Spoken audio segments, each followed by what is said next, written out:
Yes, world cup ഡെസ്കിൽ നിന്നും ഏറ്റവും പുതിയ അപ്ഡേറ്റുകളുമായി ഒരിക്കൽ കൂടി അക്ഷയ് മോഹൻ ശരിയാണ്. അക്ഷയ്, അപ്പോൾ സ്പെയിൻ വേഴ്സസ് സൗദി അറേബ്യ മത്സരം പൂർത്തിയായിട്ടില്ല എന്നാണ് എനിക്ക് തോന്നുന്നത്. പക്ഷേ അവസാനം സ്പെയിൻ്റെ ഒരു ഗോൾ അത് റഫറി ഇടപെടുന്നു, അത് ഓഫ് സൈഡ് വിധിക്കുകയാണ് അല്ലേ? പ്രജിന് അത് തന്നെയാണ്. കളി അതിൻ്റെ അവസാന ഘട്ടത്തിൽ എത്തി നിൽക്കുകയാണ്. ഫൈനൽ വിസിൽ ഏതാനും സെക്കൻഡുകൾ മാത്രമേ ഇനി ബാക്കിയുള്ളൂ.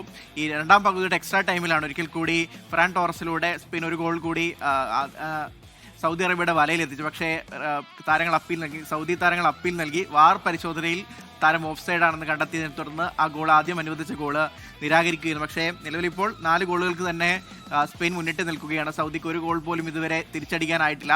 മിക്കേൽ ഒയാർസബാലാണ് സ്പെയിനിന് വേണ്ടി ഇരട്ട ഗോൾ നേടിയത്. അതോടൊപ്പം ലെമിൻ യമാലും ആദ്യ പകുതിയിൽ ഗോൾ നേടി. രണ്ടാം പകുതിയിൽ സൗദി താരത്തിന്റെ സെൽഫ് ഗോൾ കൂടി ആയതോടെ 4 ഗോൾ എന്ന പട്ടിക പൂർത്തിയായി. കളം നിറച്ച് കളിക്കുന്ന സ്പെയിനെയാണ് മുൻ ചാമ്പ്യന്മാരുടെ അതേ ഒരു പ്രൗഢിക്കൊത്ത് സ്പെയിൻ ഉയർന്ന കളിയിൽ അവർ എതിരാളികളെ അതിവേഗം നിഷ്പ്രഭരാക്കുന്ന കളി തന്നെ കാഴ്ചവെച്ചു. സൗദിക്ക് ഒരു ഗോൾ പോലും ഓൺ ടാർഗറ്റിലേക്ക് ഒരു ഷോട്ട് പോലും ഈ സമയം വരെയും അടിക്കാൻ സാധിച്ചിട്ടില്ല. അത് സ്പെയിന്റെ മേധാവിത്വം വ്യക്തമാക്കുന്നു. രണ്ടാമത്തെ മത്സരത്തിൽ സ്പെയിൻ വിജയം ഉറപ്പിച്ചു കഴിഞ്ഞു. ഈ ലോകകപ്പിലെ അവരുടെ ആദ്യത്തെ ജയത്തിലേക്ക് ഇനി ഏതാനും ഒരു ഫൈനൽ വിസിലിന്റെ ഒരു ദൂരം മാത്രമേ ബാക്കിയുള്ളൂ. ശരി, യെസ്, ഫൈനൽ റിസൾട്ട് വരുന്നു. സ്പെയിൻ ജയിച്ചു എന്നുകൂടി അറിയുന്നുണ്ട് അക്ഷയ്. അപ്പോൾ ആദ്യ ജയം ഈ വേൾഡ് കപ്പിൽ സ്വന്തമാക്കുന്നു ടീം സ്പെയിൻ. ഇനിയുള്ള അങ്ങോട്ടുള്ള മത്സരങ്ങൾക്ക് കരുത്തേകുന്ന ജയമാണ്. 4-0 വ്യക്തമായ ലീഡിലാണ് സൗദിക്കെതിരെയുള്ള സ്പെയിനിന്റെ ഈ വലിയ ജയം.